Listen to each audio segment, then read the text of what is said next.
director John Madden, editor Victoria Boydell, and our producers Ian Fleming and Christopher Keith. Welcome everyone. But it is the truth, this actually happened. John, could you tell us a bit about beginning at the beginning, where this all began for you? Yes, yes, off-colour joke. Quite a task for a film. Yes, well, it's one of those nice stories where a book, you know, arrived in your lap, not in your lap, in my hands, I suppose, at the hands of Michelle Ashford, with whom I was working. That's the screenwriter of the film, on another project, and she had just read Ben's book and said, I think this will make a marvelous film. She said, read it and see what you think. And I read it and thought, well, it's a massive temptation, a massive invitation, and a massive challenge, because it's, you know, I don't know if how many people here have read the book? Okay, fair number. I mean, it's a wonderful read. You know, Ben isn't just a master storyteller as well as a, you know, brilliant historian, but he has a way of just pulling you into a situation. And there are so many in this story, and such extraordinary nooks and crannies in an already bizarre story, that actually the real task was both to distill it, I won't say compress it, distill it, but also to navigate the extraordinary shifts in mood and tone and feel of the film. And that took us about 5 years to do, well, to get to what we've now offered you. But, you know, it was an amazing ride all the way, and it kept on giving you material back. But, you know, it's just one of those extraordinary stories. It was part of post-war mythology. I think a lot of people, I'm just old enough, some of the people here are just about old enough to remember that post-war period, and it was in the ether, partly at the hands of Ewan Montague, you know, who wrote an account of it, a much vetted account by the intelligence community.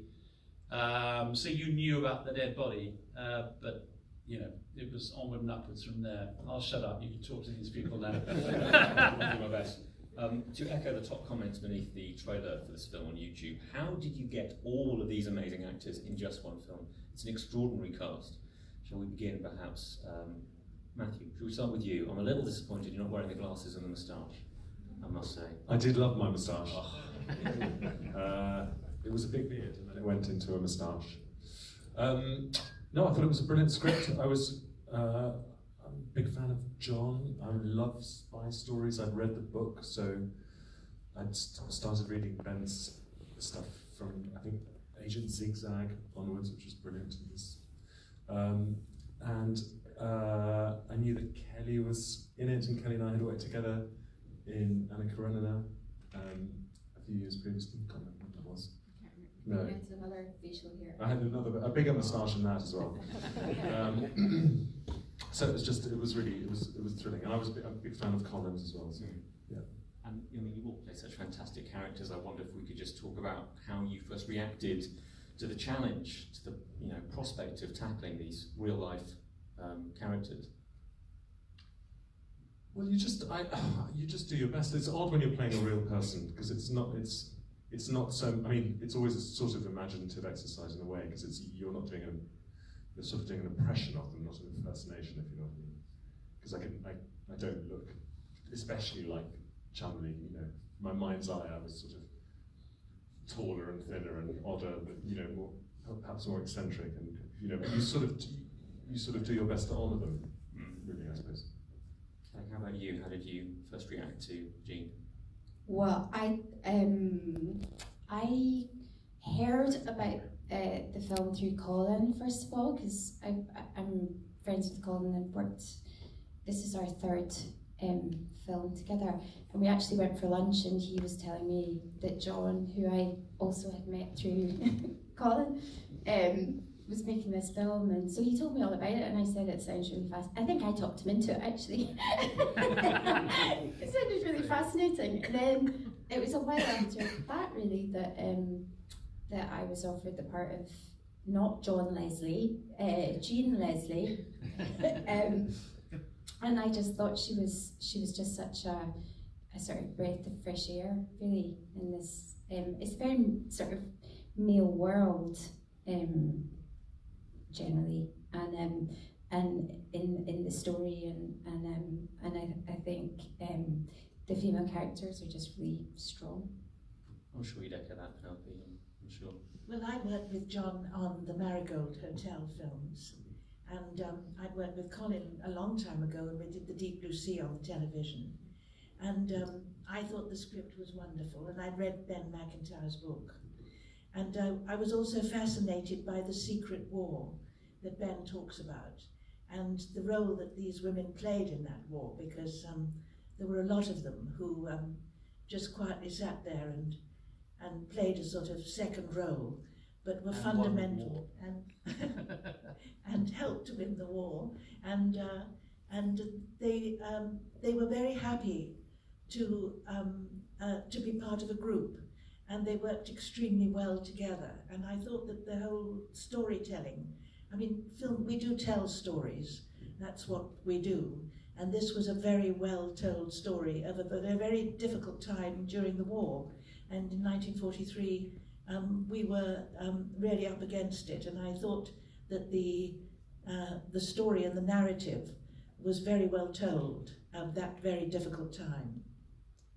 Was part of the appeal not shooting one of those all guns blazing war stories? It was a behind the desk, you know, some of the most difficult decisions that were made in the war weren't actually on the battlefield. Is that a big part of the appeal for our producers and our directors? Well, I thought so. I thought that was the most interesting thing, because there's lots of war films and you're on the battlefield.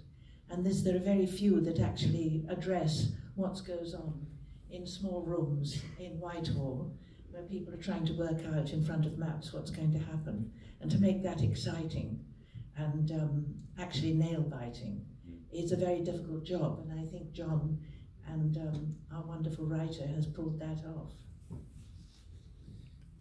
Yeah, I mean, I think the appeal of it sort of stands alone, or at least in a fairly unique space in World War II cinematic literature, precisely for that reason, because it's the side you never really see.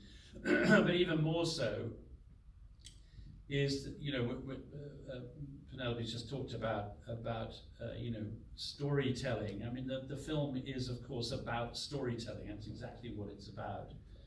And that was one of the things that Michelle and I latched onto very quickly, which is that, you know, it's about the creation of a fiction that has to end up being true, even though it's totally fake.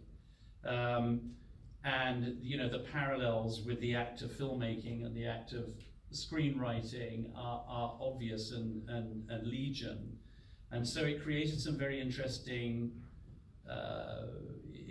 levels in the story. You know, 2/3 of the story is really about Colin and Matthew and Kelly and Pep, you know, dreaming up this story and actually populating it and casting it and designing it and all of these things, which is in and of itself a very unusual thing to be watching, and to have an audience watching the creation of that fiction themselves. And Ben speaks very eloquently about, you know, fiction turning into fact, turning back into fiction, and then turning back into fact when he finally got the treasure trove of all of the MI5 files, which were opened up in the late 90s, and the whole story of this thing really fell open. So, you know, it's very unusual. It's very unusual, and I think it's probably a good thing if an audience doesn't necessarily know. They'll know about the dead body probably. They won't know necessarily much more. They may not know that it was successful. There's a sort of spoiler there that in some ways I'm quite happy that the audience may not know that. Tom Chumley, who is the son of the character that Matthew played, came to see the film. We've seen it a couple of times now, and he said it's bizarre. I don't know quite how this happens, but I find myself sitting thinking towards the end, are they going to get away with this? You know, he's lived with this his whole life, and his father has never taken any credit for it in any way whatsoever. And what we said at the end is true. And there's something kind of rather good about that. The film keeps turning over and becoming something else while you're watching it. I hope we all know about it. Yeah. It's only the fact that it worked that we don't. Quite so. Victoria, I was wondering whether you discovered in the editing room whether there was an element of how are we going to make this believable? There is so much story, it's so dense. I mean, I think I brought this up with you before, John. The character of Jock, that's his own movie, his own TV show for sure. How would you put this film together and make it work as a believable product? That's a good question. Some of it was trial and error. Some of it was tinkering around, trying to gauge because so much of it is meticulous building of this fiction. Yeah. And you can't brush over that because that is, as John said, that's so much part of the film. But then there are other areas where I think the audience could have got bogged down with some complication, complicated switchbacks. And so I think John and I together kind of honed the journey. Some of it was with gentle but benign pressure from others who could stand further away from it and say, we could probably do without that moment. It's a very hard film to lose moments of because they're all gems in their way, but they were right about that call. But there are some areas, particularly the Spanish section, where we just push forward with a voiceover, with what the plan is, and well, hopefully, in a few shots, get across what the plan is, rather than probably what we filmed, which was to actually spend time in each moment and taking people up to rooms and listening to this and that. So I hope we've created, through rhythm and montage and music, helped ease the audience through the kind of highs and lows. Yeah, it's partly also because at that point, in strict dramaturgical terms, it's a big challenge because you're watching and living with these people. You're now very involved with them emotionally, and at that point, the point when the body lands in Huelva, the story goes completely beyond those characters' control. They have absolutely no way, really, other than nudging and sort of trying to shape what's going on, but they lose control of it totally. And actually, the story begins to accelerate away from them at that point, in a way that, finally it becomes more of the sort of thriller that maybe some people are hoping they were going to see from the beginning. But it's very interesting that the urgency and immediacy of war and decisions that have to be taken very fast and very quickly suddenly engulf everything, and then it comes screaming to a halt again because they have no idea what's now happening. So it's very interesting.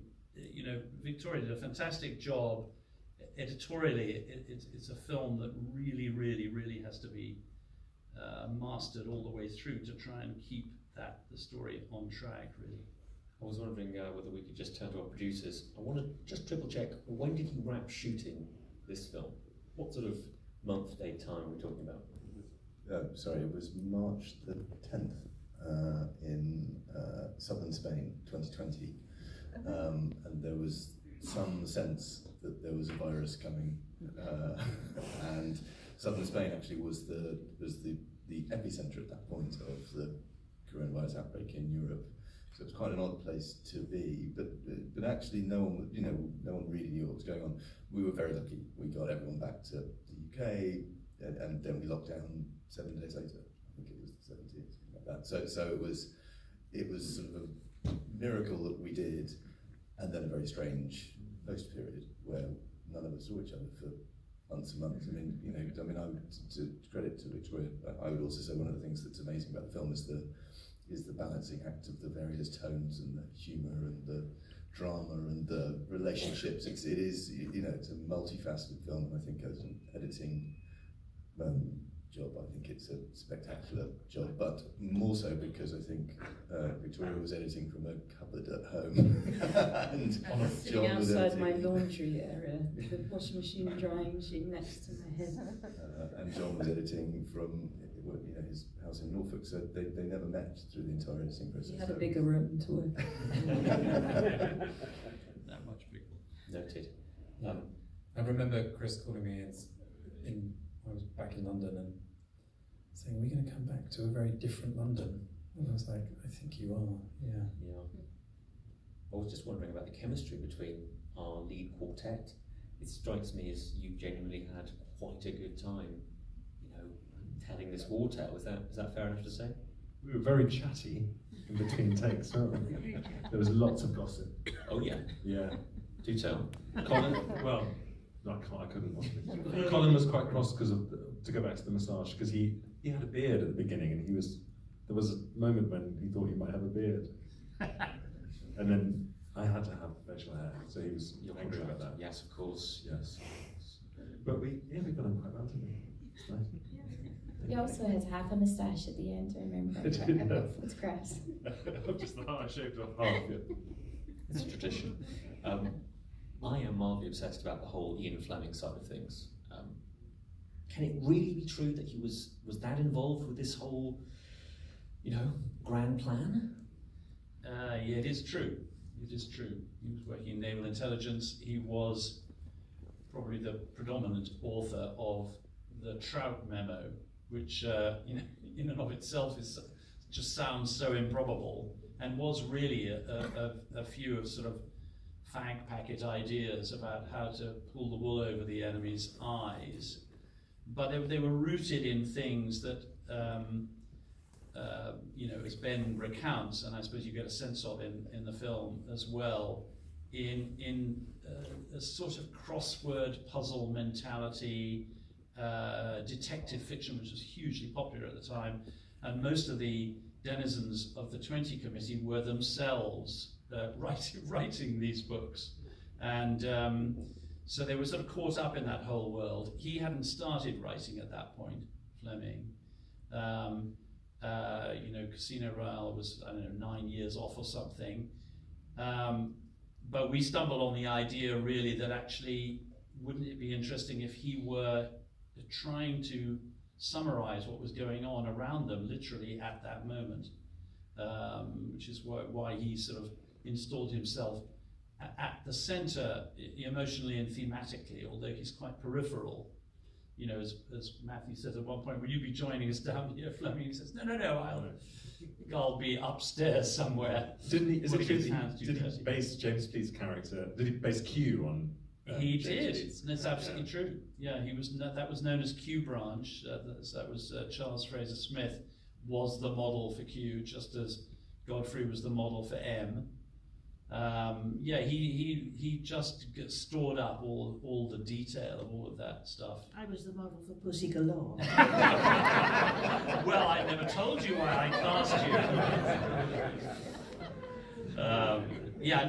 It's a kind of a extraordinary thing that he's sitting right in the middle of it, but it's absolutely true. There's so many things in this art. Just genuinely, there could be 1,000 other films about 1,000 other characters. I must say, I adored, Matthew, your chemistry with Colin. When you say "I may vomit," now, it was like the most wonderful bonding moment where two men just wanted to be sick. Thank you very much, and they're suddenly best friends. So, did you become much closer over the course of this movie? Yeah, we get on. Yeah, we have. I mean, after this, he's delightful. He's great. Yeah, you spent so much of the film plotting the end of the war. I mean, this must have been an incredible role to take a. Well, it's a lovely thing, and John alluded to it. That you do the characters do sort of get lost in their story, much like actors get lost in parts sometimes, and you sort of take it home with you, and that's what they were doing. So it was a lovely sort of melding of that notion of sort of really investing in it, and with or without facial hair. Yeah. Next time. Shall we remove my questions and move away to yours? If you'd like to put your hands up, we have some wonderful assistants. Oh my God, that's the quickest hands I've ever seen put up. Thank you, please, sir. Yes, Hello, yes, please, congratulations on the movie, everyone. I just wanted to know whatever happened and how could they prevent the sister from saying anything after she left without taking the money? Oh, it's a perfectly good question. I think the answer to that is that this was a woman who realized she was up against an establishment that she dimly, but also clearly understood. I mean, couldn't really deconstruct. They knew that she realized, I think, that there was some purpose, which was one that she found morally repugnant, but obviously made her peace with it. And there's not really very much that you could do about it other than, spit on the money you're being offered, which is certainly something we considered at one point, but decided she wouldn't do that. There are many curious turns in this story where you think, really, how on earth did that work out the way it did? But I think you sort of understand by the end of it that she knows she's been checkmated somehow. Yes, but what a question. I mean, it was certainly on our minds. I think. I love this film. Thank you very much. It felt like the birth of Bond. I've got a question. Is that I'm a very proud Hackney resident, and we have a big plaque outside the Hackney Public Mortuary, which actually details Operation Mincemeat. But I was wondering, is in the film, Hackney is not mentioned, but St. Pancras is. Oops. No, I mean, the body was in St. Pancras Mortuary. He died, Glendower Michael died in St. Pancras Hospital. So I'm not quite sure where the Hackney Park came in. It may be that he was stored there for part of the time, because they needed to, I mean, obviously saving, with great respect to Hackney. I felt possibly, there were areas where we need to sort of streamline, and, we had to leave whole chapters out, just really in order to, you get to our target, really. I mean, it is a strange thing, though, this film. Many, many, many people pop up, and probably you won't be the only one in this auditorium, who have some claim to some part of it. That happens all the time. I mean, it was only in 1996, I think, when somebody spotted the name Glendower Michael, and really up until then it was like a, you could set a conspiracy theories about whose body they actually used, because it was not made clear for a very long time. And Ewan Montague's own account, which is called The Man Who Never Was, which was made into a film, as you probably know, they conceived an elaborate fiction of their own about whose body they'd used, and how they'd taken great pains to get permission to use the body, but that wasn't the case at all. They simply stole the body because it suited their purposes. People do say, but what about this person? I had a long correspondence with somebody. I won't go into it because it's too long, but it's just an extraordinary little corner of the story. He was just receiving a radio message that was connected to the deception, but he never understood what that was until he saw The Man Who Never Was 6 years later and said, that's what that was about. It's just one of those stories that does that. And here's Victoria by her washing machine and dryer going, I'm afraid that's going to have to go. The Hackney reference has got to go.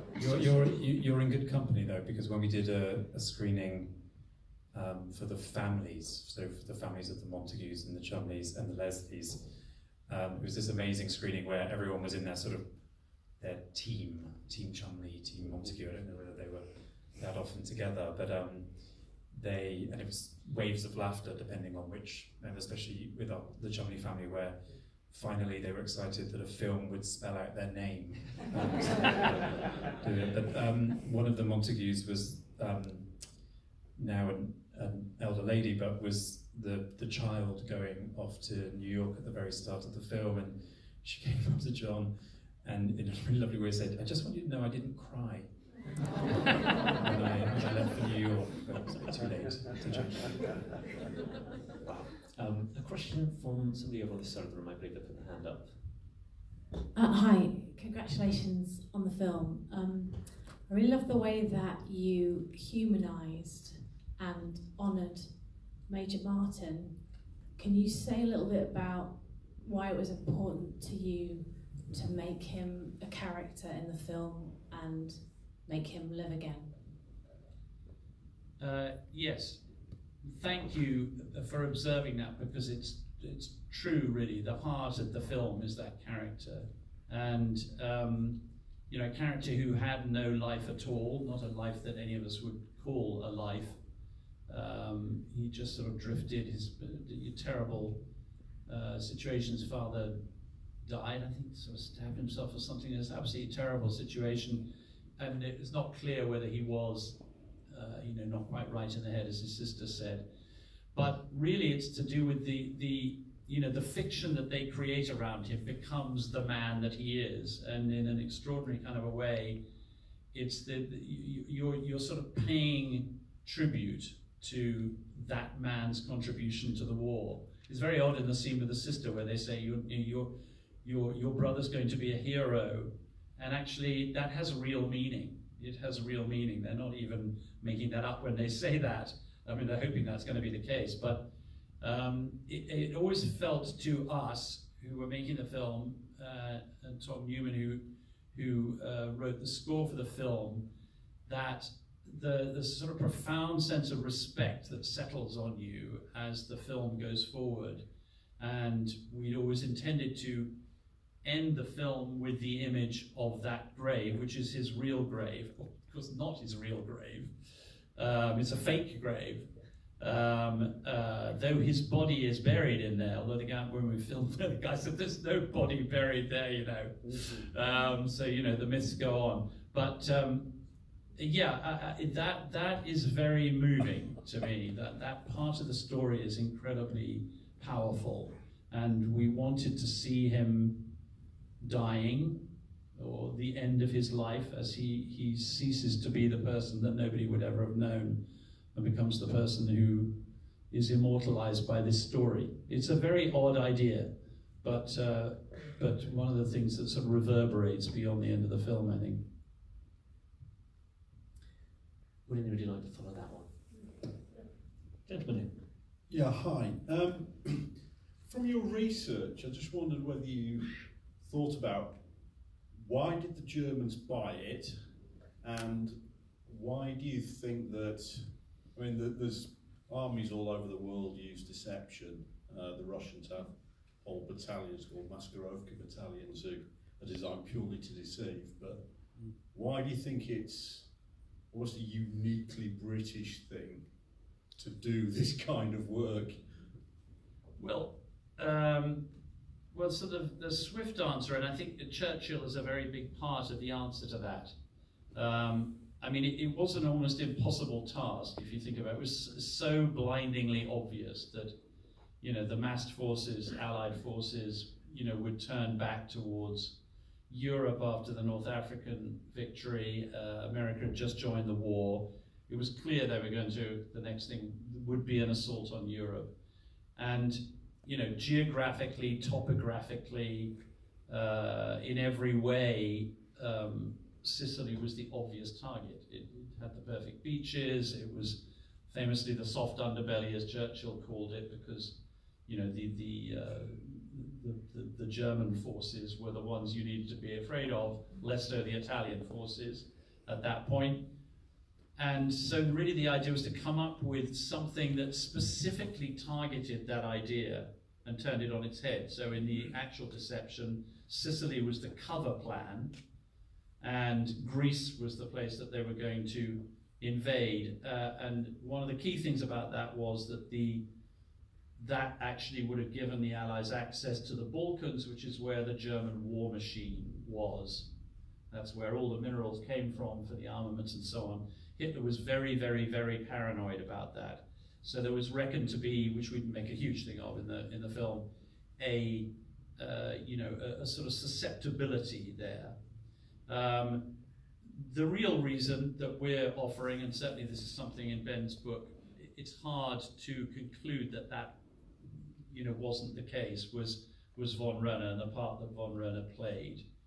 Because at that point, there was no means of knowing definitely that he was working against Hitler, but he certainly was, and was hung by a meat hook a year after the story concludes and left to die over the course of 2 days. And Hitler was incensed. He was part of the von Stauffenberg plot and so forth. So I think it's quite probable that we don't know whether he swallowed it and saw through it, but still signed off on it. And it's one of the nice things about this story is that it's all speculation. Everything is speculation in the end. It's guesswork. It's informed guesswork. But I think that's probably a critical factor. But there are many, many theories about that. And I think, we present what I think is a slightly more grown-up version of events in some ways, because the two men are quite clearly gutted by their experience. They can't even identify with what has been achieved in a way, because they feel so hollowed out by the experience of it. And I suppose the fear that this idea that they've spun might actually turn into a disaster. And so it sort of leaves you with a slightly odd, melancholy feeling at the end, even though it was a triumph. But at a personal level, there's no certainty. There's no certainty. You can't really know totally. And I think Ben would certainly support that idea. The other answer, of course, is exceptionally good wallet litter. And when you get wallet litter that good, you just believe.